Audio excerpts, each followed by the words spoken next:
Kerala motor വാഹന ചട്ടമനുസരിച്ച് ഡ്രൈവറുടെയും കണ്ടക്ടറുടെയും seat ഒഴിച്ചുള്ള മൊത്തം seat എണ്ണത്തിന്റെ 5% റിസർവ് ചെയ്തിട്ടുണ്ട്.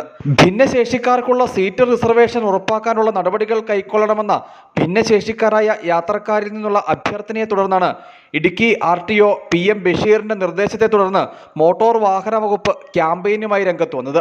സ്വകാര്യ ബസ്സുകളിലെ യാത്രക്കാരായ ഭിന്നശേഷിക്കാരുടെ സീറ്റ് റിസർവേഷൻ സംബന്ധിച്ച് ബസ് ജീവനക്കാരിലും പൊതുജനങ്ങളിലും അവബോധം സൃഷ്ടിക്കുകയായിരുന്നു ലക്ഷ്യം. ഭിന്നശേഷിക്കാരായ യാത്രക്കാർക്ക് സ്വകാര്യ ബസ്സുകളിലെ സീറ്റിലെ റിസർവേഷൻ സംവിധാനത്തിൽ ചില ബസ്സുകളിൽ അത് കൃത്യമായി എഴുതി വച്ചിട്ടില്ല എന്നുള്ള ഒരു അറിവിൻ്റെ അടിസ്ഥാനത്തിൽ ഞങ്ങൾ വാഹനങ്ങൾ പലതും പരിശോധിച്ചതിൽ അത് ശരിയാണെന്ന് ബോധ്യപ്പെട്ടിട്ടുണ്ട്.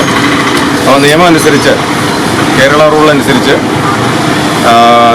സ്വകാര്യ ബസ്സുകളിലെ സീറ്റ് റിസർവേഷൻ ഭിന്നശേഷിക്കാർക്ക് മൊത്തം സീറ്റിന്റെ, അതിൽ ഡ്രൈവറുടെയും കണ്ടക്ടറുടെയും സീറ്റ് ഒഴിച്ചുള്ള സീറ്റിന്റെ 5% വേണമെന്നുള്ളതാണ്. അടിമാലി സ്വകാര്യ ബസ് സ്റ്റാൻഡിൽ വെച്ചായിരുന്നു പരിപാടി നടന്നത്. ജീവനക്കാരുടെയും അസോസിയേഷൻ ഭാരവാഹികളുടെയും സഹകരണത്തോടെ ബസ്സുകളിൽ റിസർവേഷൻ സ്റ്റിക്കർ പതിപ്പിച്ചു. കൂടാതെ റിസർവേഷൻ സീറ്റുകൾ ഭിന്നശേഷിക്കാർക്ക് ഉറപ്പാക്കണമെന്ന് ജീവനക്കാർക്ക് നിർദ്ദേശം നൽകി. ദേവികുളം സബ് പാർട്ടി ഓഫീസിന്റെ നേതൃത്വത്തിൽ സംഘടിപ്പിച്ച ക്യാമ്പയിനിൽ MVIമാരായ ചന്ദ്രലാൽ KK, ദീപു NK, AMVIമാരായ ഫവാസ് സലീം, എബിൻ ഐസക് എന്നിവർ പങ്കെടുത്തു. News bureau, Adimali.